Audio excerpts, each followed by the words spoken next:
The title of the class is deceptive because they hear it and they think that it must be about the book, if they know the book, or it must be about movies or something like that, and that's it. And that's not it. It's just a symbolic title. So really the course focuses on using the vampire as a frame and to talk about human experience. We learn about sociology, anthropology, history, English, politics, pop culture, psychology, economics, media studies, folklore. In essence, that class is about folklore.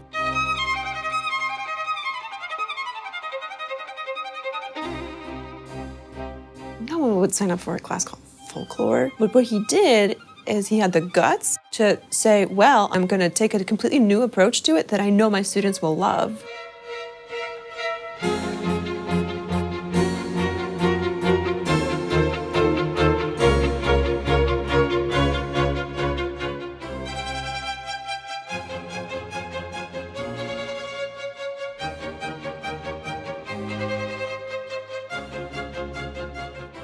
I don't want to leave UVA without having taken this Dracula course. Everyone, engineering students, e-school students, Spanish majors, all kinds of students from all kinds of backgrounds will want to take his Dracula course.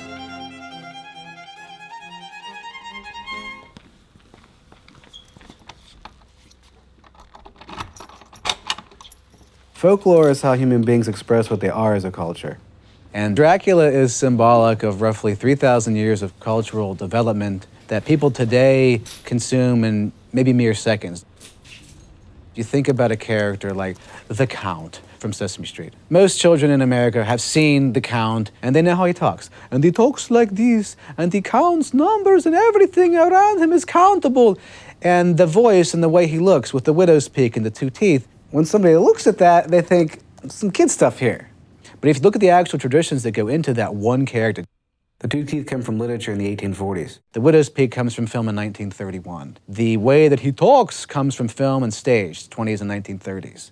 So you have there something that occurs in the 1700s, something from the 1950s, something from the 1930s, that all comes together in one character that you might see for a few seconds.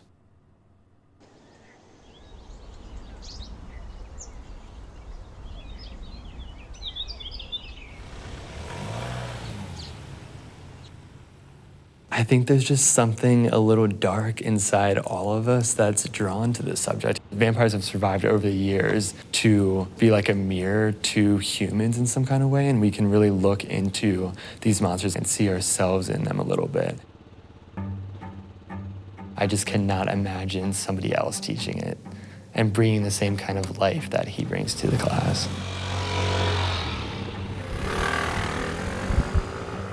I've always been interested in things of the macabre. For some reason, ever since I was young, I was really interested in Halloween and vampires and skeletons. I don't know why.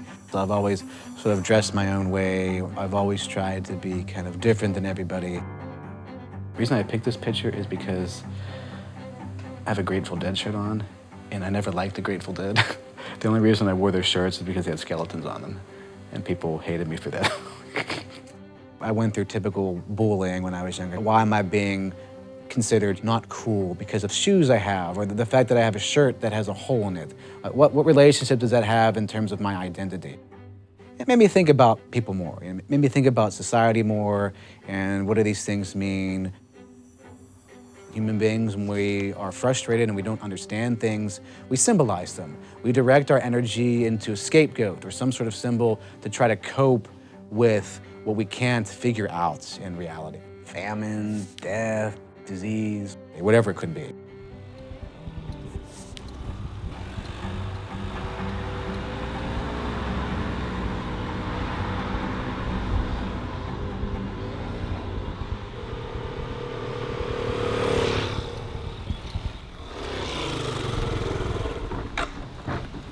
So I'm here at Lake Monticello. I'm going to check out this estate sale, see what I can find.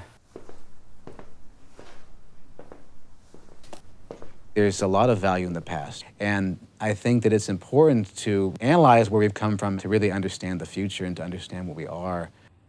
You know, sometimes you wonder, like, well, what did this mean? What did this book here mean? What did this toy mean?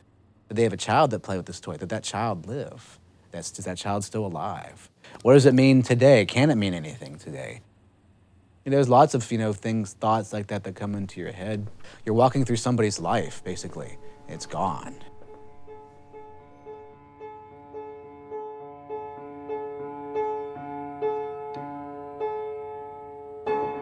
Americans have really distanced themselves from death.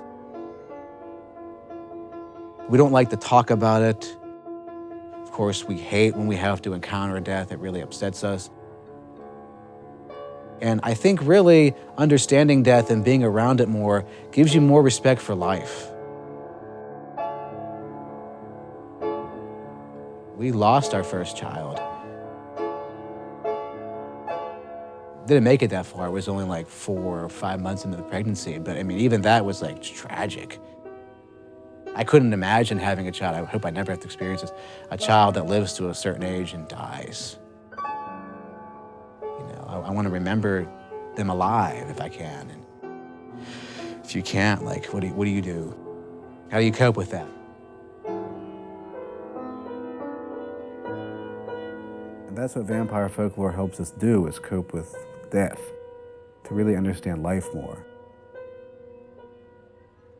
Alina! Hi! Are you jumping? You gonna jump? Okay, I'll jump too. Let's jump. I'll jump high. You wanna jump? I'll jump high. You wanna jump high? Let's see.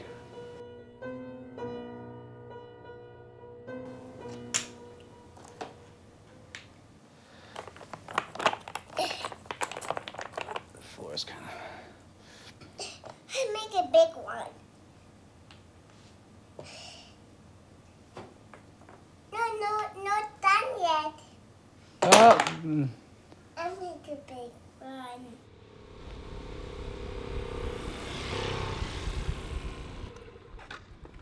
There was that one day I was late and he emailed me saying, "Where are you?" I don't think I've ever had a professor write me, "Where are you?" And I felt so excited to go to class. I was like, wow, my absence mattered that day.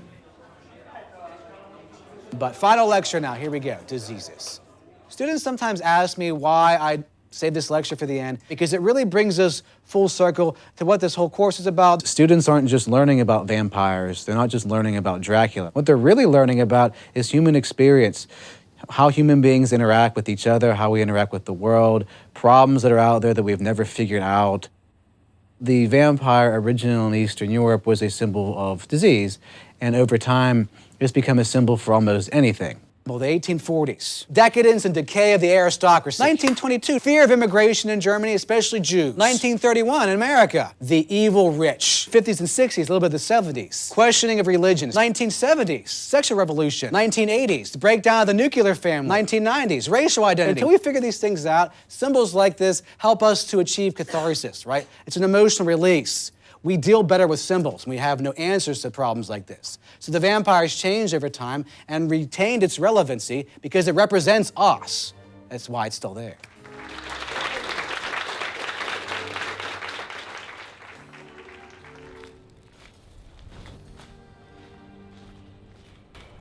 I guess all the different things I do sort of translate into how I teach, not just what I teach. I'm investigative. I like to always dig into things, understand where things come from, to understand their context, and to really appreciate things for what they are, not what they aren't, even when they're not good. It resonates because it feels real. It doesn't feel like just somebody talking. It feels like somebody living, maybe.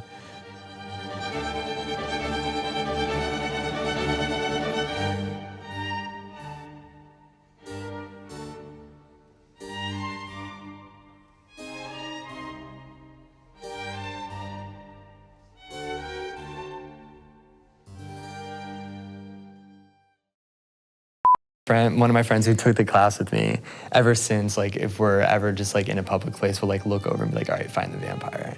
And just scope out a crowd in a restaurant, and we'll just like look for the signs of who the vampire could be.